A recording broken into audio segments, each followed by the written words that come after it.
بسم اللہ الرحمن الرحیم۔ السلام علیکم۔ اللہم صلی علی محمد نور میں نور اللہ ہے۔ درود شریف کے اثرات کئی پشتوں تک۔ درود شریف فرشتوں کی عبادت ہے۔ فرمایا کوئی دن ایسا نہیں آتا کہ جس دن 70,000 فرشتے روزہ منورہ پہ حاضری نہ دیتے ہوں۔ روزانہ 70,000 فرشتے دربار رسالت میں حاضری دیتے ہیں، روزہ انور صلی اللہ علیہ وسلم کا پھیرا لیتے ہیں اور اپنے نورانی پروں کے ساتھ روزہ مطہرہ کو چھوتے ہیں اور درود پاک پڑھتے رہتے ہیں۔ جب شام ہوتی ہے تو وہ آسمان کی طرف پرواز کر جاتے ہیں اور دوسرے 70,000 آ جاتے ہیں۔ صبح ہوتی ہے تو پرواز کر جاتے ہیں اور دوسرے 70,000 حاضر ہو جاتے ہیں۔ تو یہ سلسلہ تا قیامت جاری رہے گا۔ جب قیامت کا دن آئے گا تو سرکار دو عالم صلی اللہ علیہ وسلم 70,000 فرشتوں کے جلوس میں تشریف لائیں گے اور انہی فرشتوں کے ساتھ میدان حشر کی طرف روانہ ہوں گے۔ درود شریف کے اثرات کئی پشتوں تک۔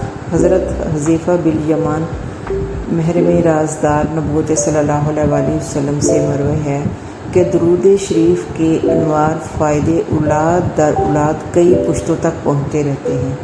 صلی اللہ علیہ حبیبہ محمد وعلی آلہ وسلم۔ درود پاک کی برکت سے مصائب حل ہو جاتے ہیں۔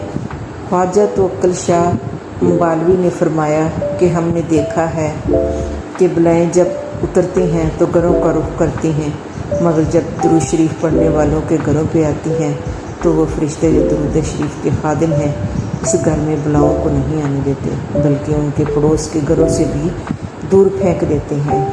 حضور انور صلی اللہ علیہ وسلم کا ایمان افروز فرمان۔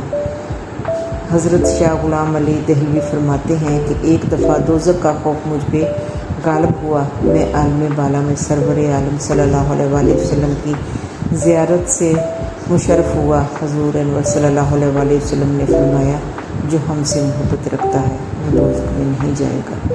سبحان اللہ۔ آئے ہم بھی اپنے نبی پر کروڑوں لاکھوں درود و سلام بھیجیں۔ اللہم صلی علی محمد۔